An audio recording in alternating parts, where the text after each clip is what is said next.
Hello, gentlemen, and welcome to the Men Save Your Marriage show. My name is Terry. I'm your host.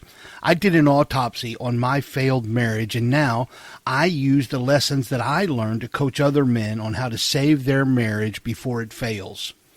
I'm going to share with you the things I wish someone would have shared with me before my marriage failed. Are you ready? Let's get started.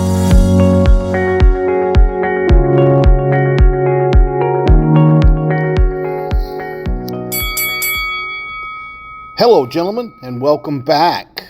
This is the Men Save Your Marriage show.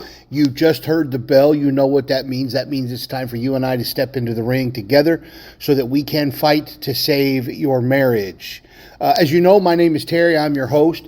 And today we are on episode number 66. We are continuing in our Watchtower series.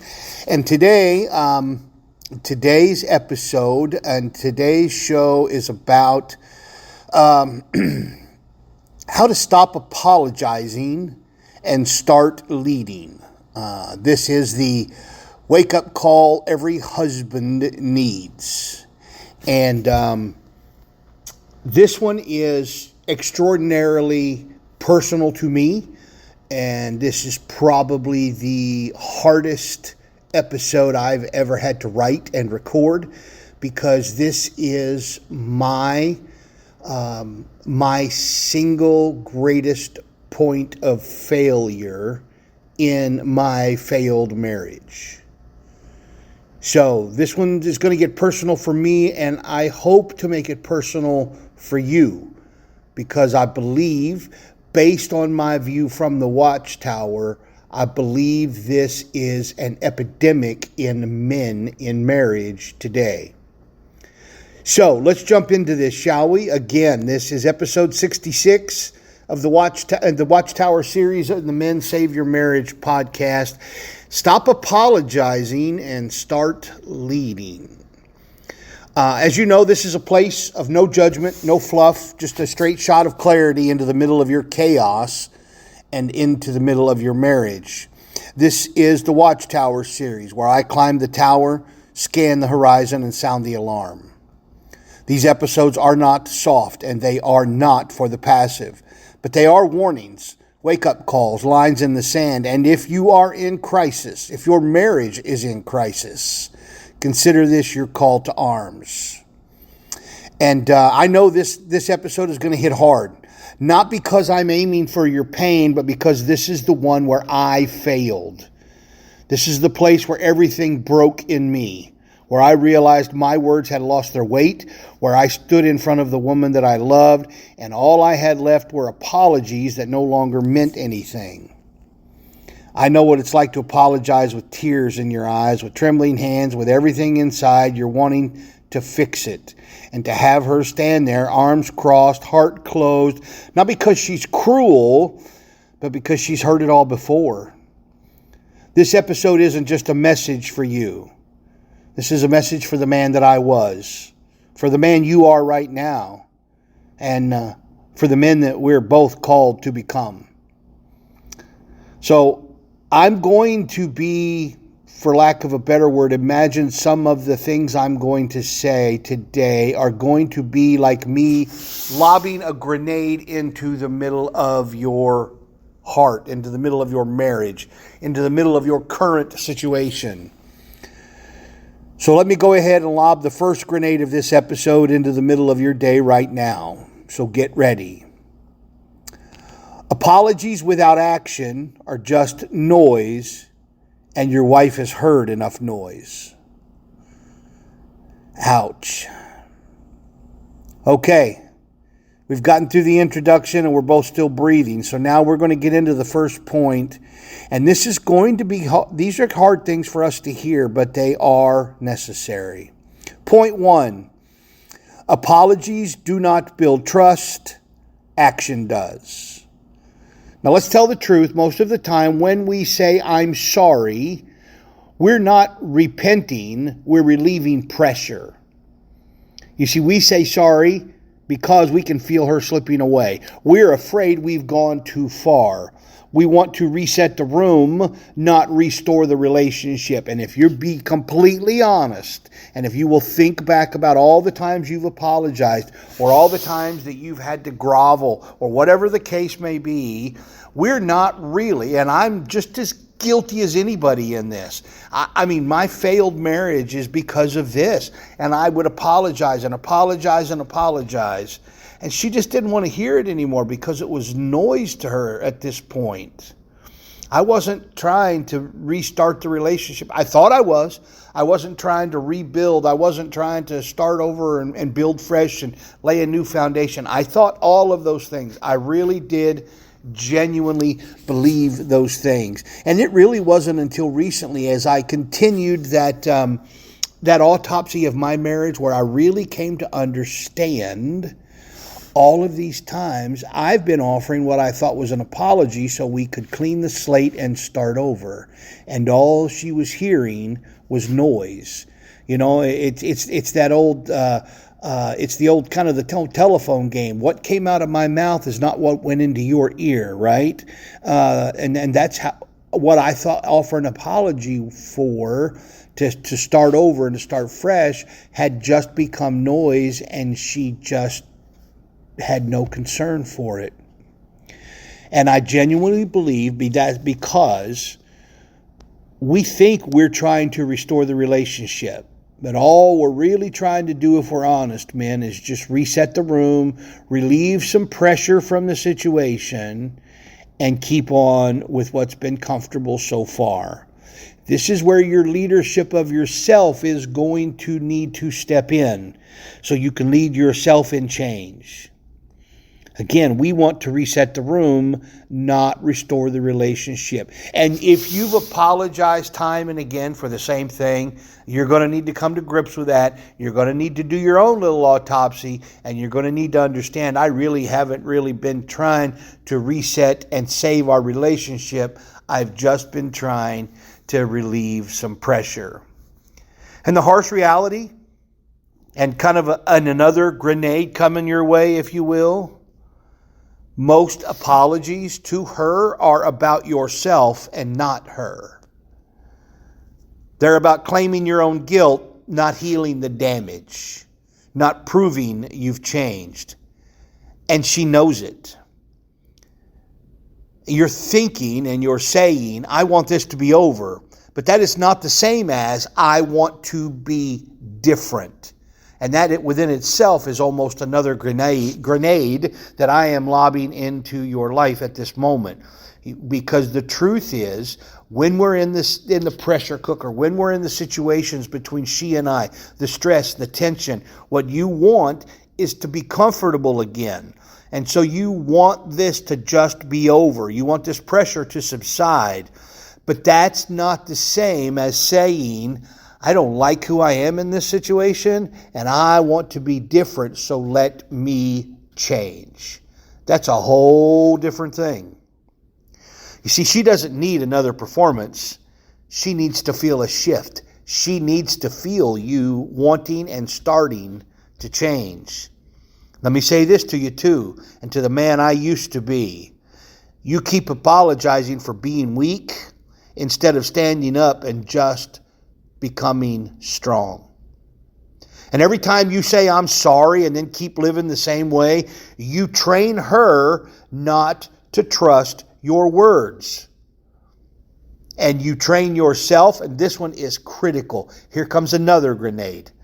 You're not only training her not to trust your words, you're training yourself to believe that leadership means regret. But brothers, listen to me. Your marriage doesn't need a broken man constantly confessing. It needs a bold man quietly transforming.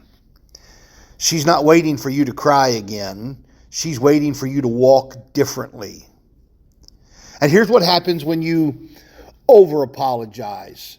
And this one is going to feel a little bit like a three-grenade barrage coming at you all at once, but we just got to get through it. Breathe deep. Here it comes. Here's what happens when you over-apologize. Number one, she starts to feel like the adult in the relationship. Number 2, you reinforce the idea that you can't carry emotional weight.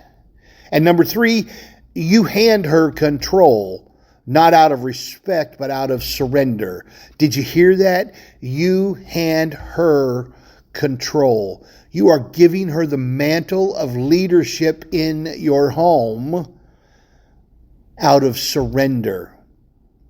This is what happens when you over apologize. This is what happened in my marriage. This is the weak, undisciplined man that I had become. This is why I'm not married any longer. And I don't want that for you. And worst of all, and this is not a grenade, but this is me putting my arm around your shoulder to let you know you are not alone in this. Worst of all, you stop believing you can actually lead her. I know how that feels. But instead, you begin to believe that leadership disqualifies itself when you fail. And you think that because you failed, you think that because you've let her down, you think that because you have stumbled in the past, that you are no longer qualified to lead. But let me tell you and give you a truth that I had to learn the hard way. Failure does not disqualify you from leadership. Passivity does. So what you've made a mistake? So what you've stumbled? So what that you could have done things better? You are in the position of the head of your home, and you are forfeiting your responsibilities and your rights to lead because of your passivity. This, gentlemen, this is why apologies don't build trust, but actions do. All right, point number 2. Leadership isn't perfect, but it is present. All righty, quick drink. So what? You made some mistakes. Join the club. Maybe you just blew it big time. You know what? You are not alone. I sat in the ashes of a marriage that I thought I could fix with tears and realized I had been leading from guilt, not from groundedness. Here's a life-altering grenade for you. You can't rebuild from your knees if you refuse to stand. Wow. Apologies have their place, but they cannot be your home. You cannot build a new foundation on the rubble of self-blame. Your wife doesn't need a man crawling on his face. She needs a man willing to take the hits and to keep leading. Not with domination, not with bravado, but with presence. If your marriage or your life is a storm right now, let me help you out. This is what leadership looks like in the storm. I want you to get a picture of this. So this is what leadership looks like in the storm. You walk into the awkward tension instead of tiptoeing around it. You show up the same way every day, whether she's cold or warm. You change your tone in the home by changing your spirit, not your words. And no, this doesn't mean she'll respond right away, but it means you're no longer waiting for her mood to define your mission. You become the thermostat and not the thermometer. If you've listened to some of these episodes, you know you've heard that from me before. And we're getting back to the basics. I'm trying to cut through all of the stuff that you may have heard or you may be thinking or that somebody else has said. And I'm trying to cut down to the clear, very bare bones defined understanding of what it is for you to be the leader, to you to be the husband, for you to be the man of the home. That's you becoming the thermostat, not the thermometer. In other words, you're not reacting, you're setting the temperature. And that's for you to build the frame and for you to be present and to show up with presence. This is what it is to lead. Now, this is what leadership looks like. When I started living like this, when I stopped trying to make her feel better and started trying to become better, things shifted, not overnight, but steadily, quietly. And that's what she needs to feel in you. Unfortunately for me, it came too late. Unfortunately for me, I let my marriage fail. And I don't want that for you. I want you to understand this now while you have a chance. What she needs to feel in you is he's not just sorry, he's rooted. He's rebuilding, and I don't have to hold it all anymore. That, gentlemen, well, that's leadership. It's not perfect. It's never going to be perfect because we're not perfect people. But it is human, and it is leadership, and it is you showing up in a different way, not just with the same words, but showing up differently. All right, point number 3 as we continue in this difficult but extraordinarily valuable and important episode. Point 3, your family doesn't need a broken man, they need a grounded one. So let's go deeper, shall we? If you have kids, they're watching, not your words, your system, your weather system. You set the temperature. You affect the weather in their world. Do you bring peace into the room, or do you bring pressure into the room? Do they see a man in process or a man in panic? Here's a generational grenade for you, if you will. When you lead with constant apologies, you are training your children to believe masculinity means guilt. You train them to associate fatherhood with emotional collapse. You think your apologies make you humble, but what they actually do is put your wife and children in a leadership vacuum. They don't need your guilt, they need your courage. And here's how to lead without apology and without being in apology mode. And as always, I'm going to make sure that these steps are in the show notes. So if you're listening to this, I don't care when it is. It could be the day I release it. It could be months or years later. If you're listening to this, when these steps hit home with you, and they will, then go to the show notes and you can read these steps. You can copy them, paste them into your phone, write them down, print them out, whatever you need to do. But this is how you lead without apology and without being in apology mode. Number 1, stop narrating your guilt. You don't need to keep reminding her or your children or anybody else of what you did wrong. Own it, but own it one time and then get to work. The more you say it, the more it becomes about you and not about rebuilding her trust. Did you hear that? The more you talk about, the more you say what you did wrong, the more you own it, the more that you just kind of wallow in it, it becomes about you now, and it's not about rebuilding her trust. So own it, but only own it once.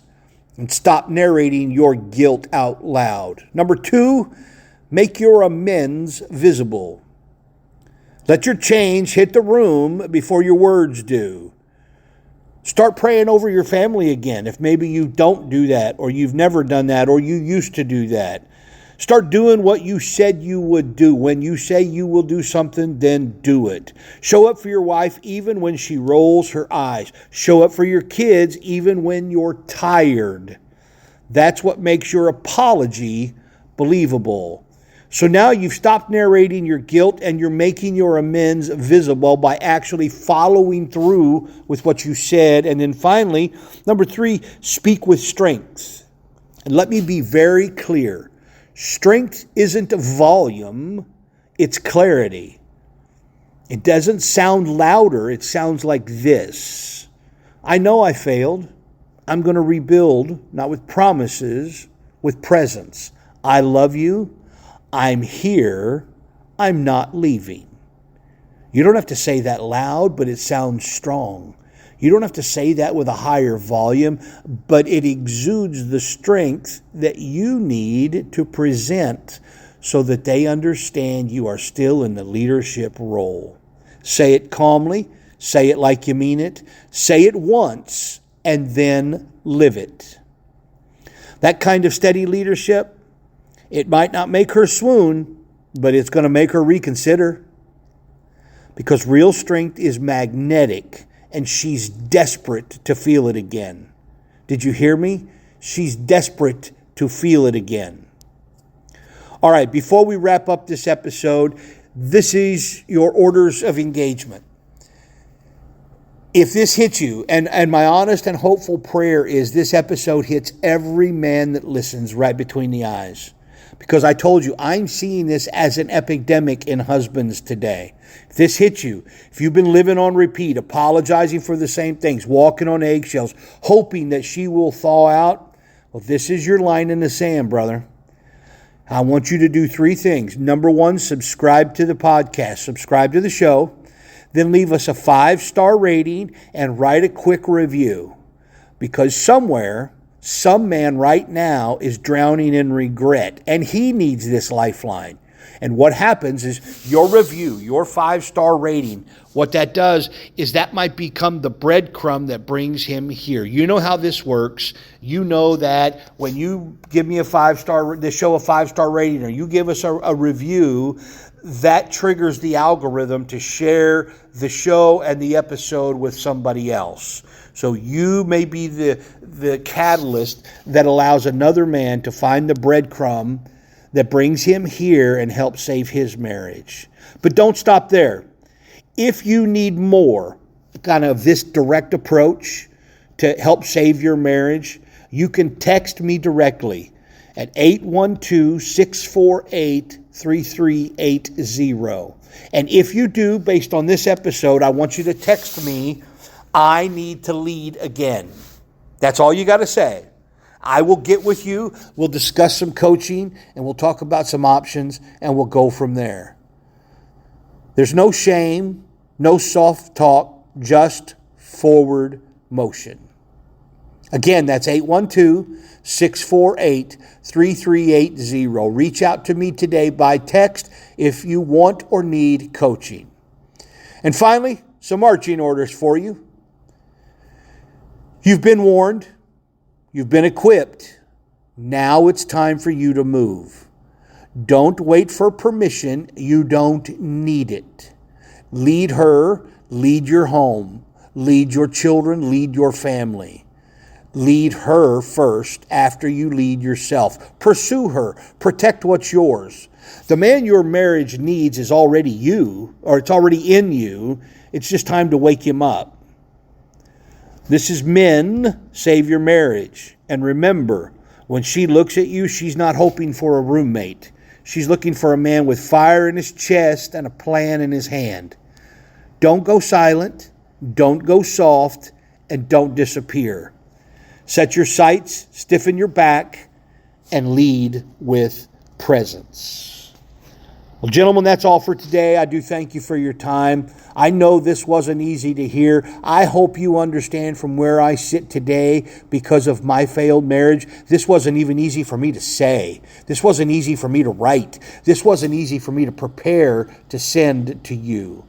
But now, I've worked through it, I'm working through it, and now I've laid it in your lap, and my hope is that you will stop apologizing, you will own it once, you will step up and lead, and you will do so through change.